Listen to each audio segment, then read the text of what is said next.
안녕하세요, 이건입니다.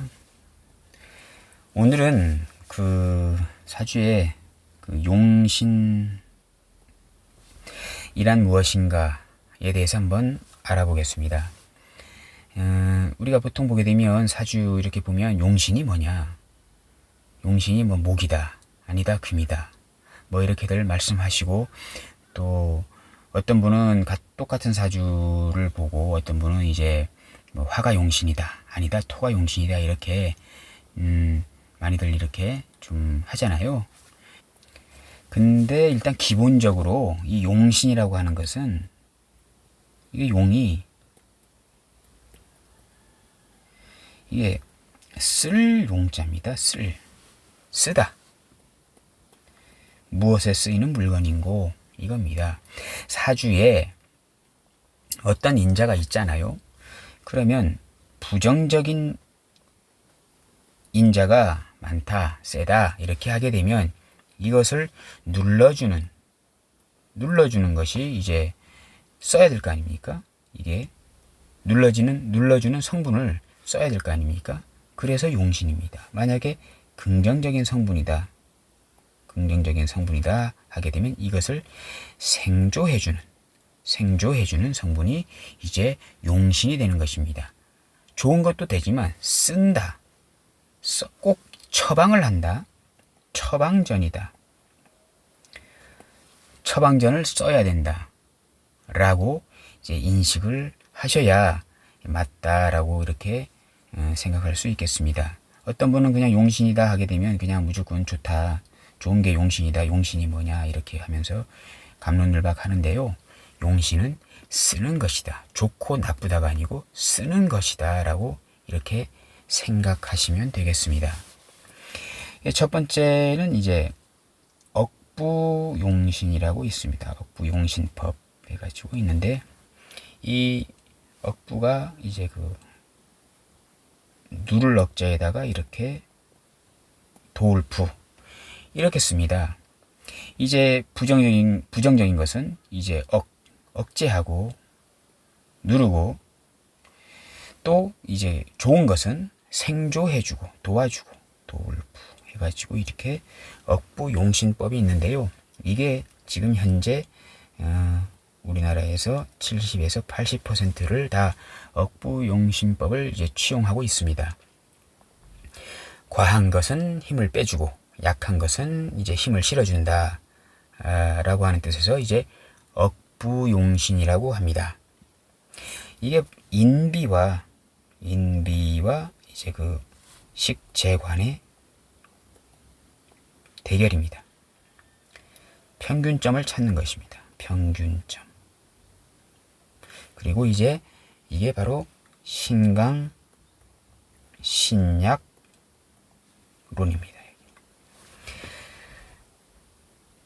좋은 것은 생주해주고 안 좋은 것은 누른다 해가지고 이제 억부용신법이 이제 있습니다. 그리고요, 이제 그 다음 용신법이 있습니다. 조후용신법.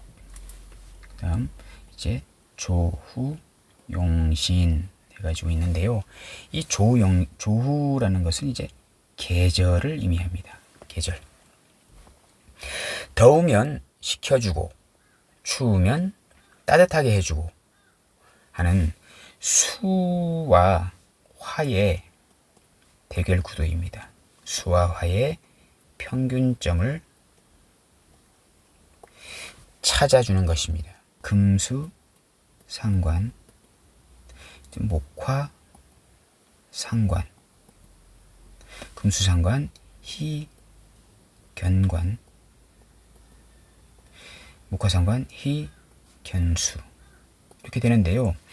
금수 상관에 기쁘다, 견관이 관살이 이제 기쁘다라고 하는 것이고, 이제 목화 상관에 기쁘다, 수가 이렇게 수를 보면 기쁘다라고 하는 것입니다. 예를 들어서 경금일간이 예를 들어서 자월에 태어났다 하게 되면 이게 금수상관이거든요. 금수상관입니다. 이게 자월의 경금은 어쨌든 간에 가을의 기운이잖아요. 가을을 대표하는 그런 기운이고 서늘하고 차갑고 한 기운인데 자월의 경금은 예, 딱 봐도 금방 얼어 죽을 것 같은 그런 상황인 거잖아요. 이 상황에서 반드시 병정화라는 따뜻한 기운이 필요한 겁니다. 그러면 경금 입장에서 이 병화는 편관이거든요. 편관은 일간에게 썩 좋지 않은 성분입니다. 그래도 당장 급하게 조후가 우선이기 때문에 편관도 칠살이지만 쓴다 해가지고 우선적으로 금수상관에는 기쁨을 주는 게 바로 병정화라는 정관, 편관, 관이다 라고 해서 금수상관격에는 희견관이다 라는 말이 나온 것입니다. 그리고 이제 목화상관이 있습니다. 만약에 예를 들어서 5월이다 하게 되면 이게 바로 목화상관이거든요. 목화상관. 여기서는 이제 5월이면 오미월로 흘러가게 되면 상당히 뜨거운 거지 않습니까? 그 뜨거운 계절에 간목이라는 것이 목생화로 더 이 뜨거움을 더 부채질하는 것이거든요. 그러면 이 상황에서는 상당히 사주가 상당히 조열해진다. 이거는 편인이든 정인이든 상관없이 수가 급선무로 필요하다 해서 목화상관 희견수라는 말이 나온 것입니다.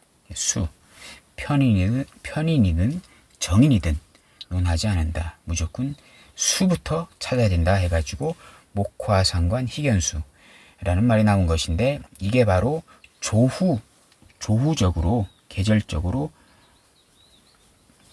반드시 필요한 어떤 성분을 찾는 것이 그 조후용신법이다 이렇게 보시면 이제 되겠습니다.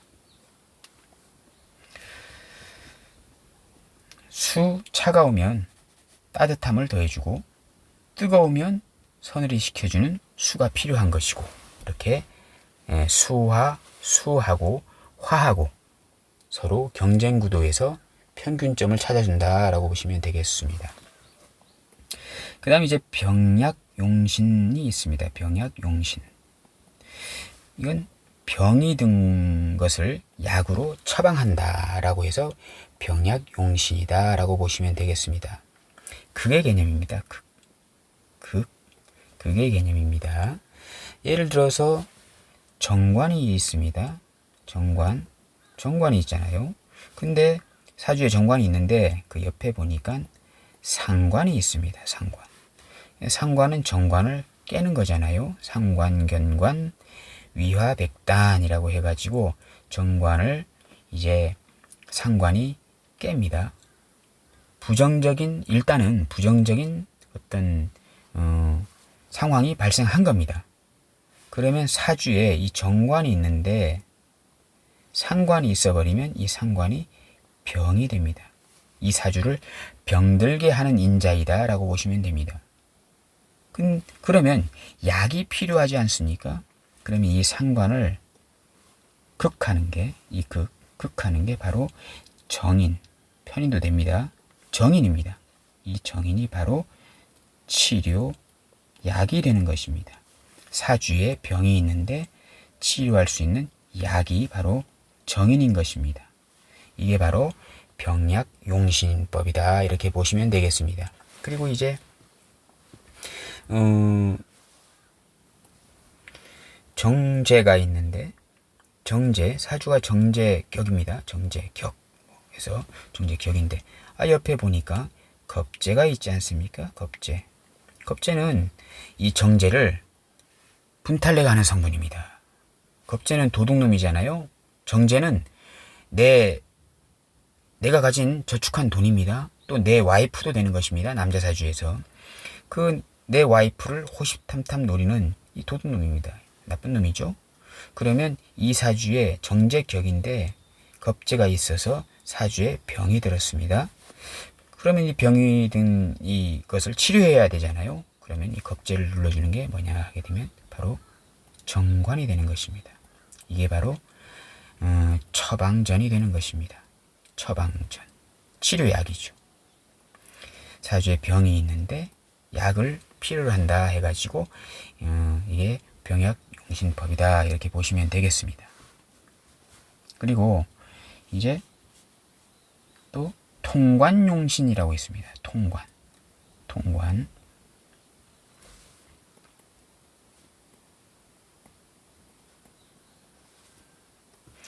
통관용신은 상생의 개념입니다. 아까 병약용신은 극의 개념이라면 통관용신은 상생의 개념입니다. 예를 들어서 그러니까 이제 안 좋은 상황을 중간에서 징검다리 놔줘서 사주를 좋게 만들어주는 역할을 하는 게 바로 통관용신입니다. 예를 들어서 정관이 있습니다. 이렇게 정관이 있는데 상관이 있습니다. 상관경관 아까 말씀드렸죠. 안 좋은 거라고. 아까 병약용신은 정인이 와서 국의 개념으로 상관을 때리는 것이 이제 병약용신법이라면, 이 통관용신은 상관이 정관을 볼 때 중간에 재성이라는 성분이 끼어 들어가는 겁니다. 그러면 사주가 경관하던 사주가 상관생재 재생관으로 해가지고 사주가 안 좋았던 부정적인 어떤 사주가 긍정적인 사주로 바뀌게 됩니다. 이 재성으로 인해서 말이죠. 그때 이 재성을 통관용신이다 라고 이제 보시면 되겠습니다. 그리고 예를 들어서 우리가 잘 아는 제극인 있잖아요. 재성이 특히 정제가 정인을 극하는 것입니다. 그러면 이 중간에 관성이라는 성분이 끼이면 재생관, 관인상생 해가지고 이 부정성의 인자를 긍정성의 인자로 바꿔주는 이 관성이 바로 통관용신이다 라고 이렇게 말씀드릴 수가 이제 있겠습니다. 그리고 이제 전왕용신이라고 있습니다. 전왕용신. 이 전왕용신은요, 종의 개념입니다. 우리가 그 종격이라고 이렇게 배웠죠. 이 종의 개념입니다. 일간이 이렇게 만약 예를 들어서 무토 일간이 무인일주다 이렇게 했을 때요, 월지도 임목이고 연지 묘목 갑인 막 이렇게 되잖아요. 사주가 일간 빼고 목이 너무 왕성하잖아요. 물론 여기가 이제 이 목을 거스르는 금이 있으면은 종격이 이제 파격이 돼가지고 이제 좋지 않습니다만은, 어쨌든 간에 여기가 이런 식으로 목하고 뭐 수로 다 됐다 이렇게 이게 만약에 임자 뭐 이렇게 이런 식으로 해가지고 사주가 목이 많은데 목을 생주하는 수도 좀 있고 해서 이 목이 많다. 목은 이제 관살이잖아요. 이렇게 관살이 많다라고 하게 되면 일간 무토를 도와주는 토나 화의 성분이었고, 이렇게 일간 무토를 극하는 목의 성분이, 관살의 성분이 이렇게 많으면 관살에 이제 기대어 산다, 관살에 종한다 해서 이것을 이제 관살격 해가지고 전왕용신은 관살이다 이렇게 보는 게 전왕용신법입니다. 전왕용신의 이제 종격은 이 종격을 거스르는 이제 금의 성분이 들어올 때 상당히 안 좋다라고 이렇게 해석하게 됩니다. 이게 이제 그 전왕용신법이고요. 그 다음 이제 마지막으로 이제 격국용신이라고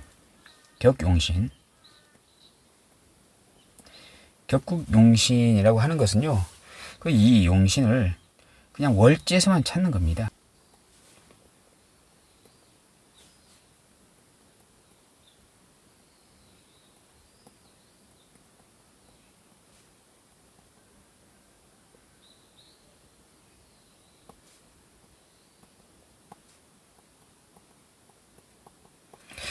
팔자 용신 전구원령.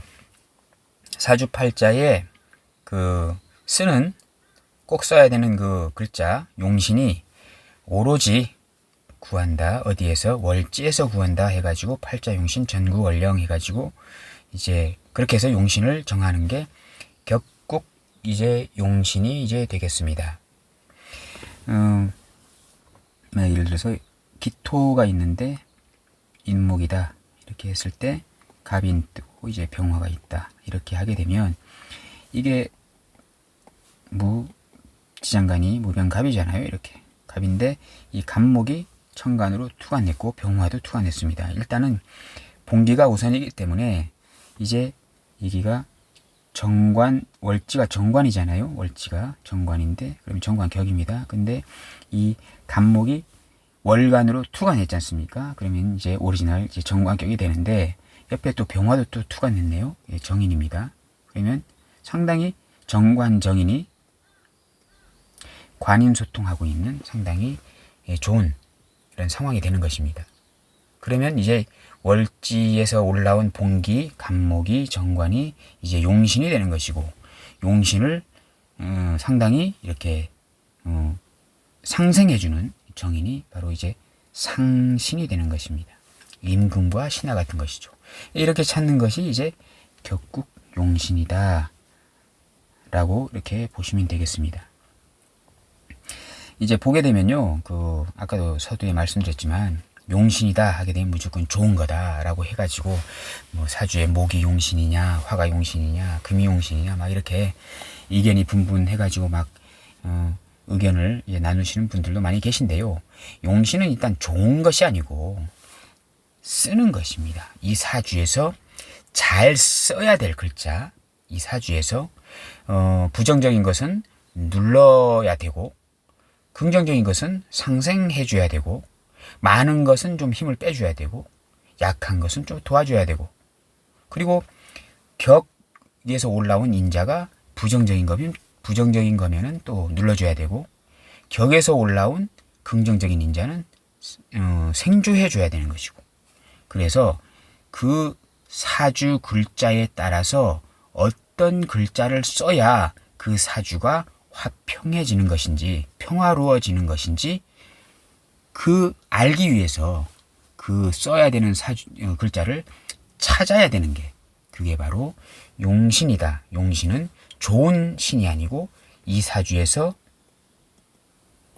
꼭 써야 되는 글자가 용신이다 라고 이해하시면 되겠습니다. 오늘은 용신에 대해서 간단히 알아보았습니다. 감사합니다.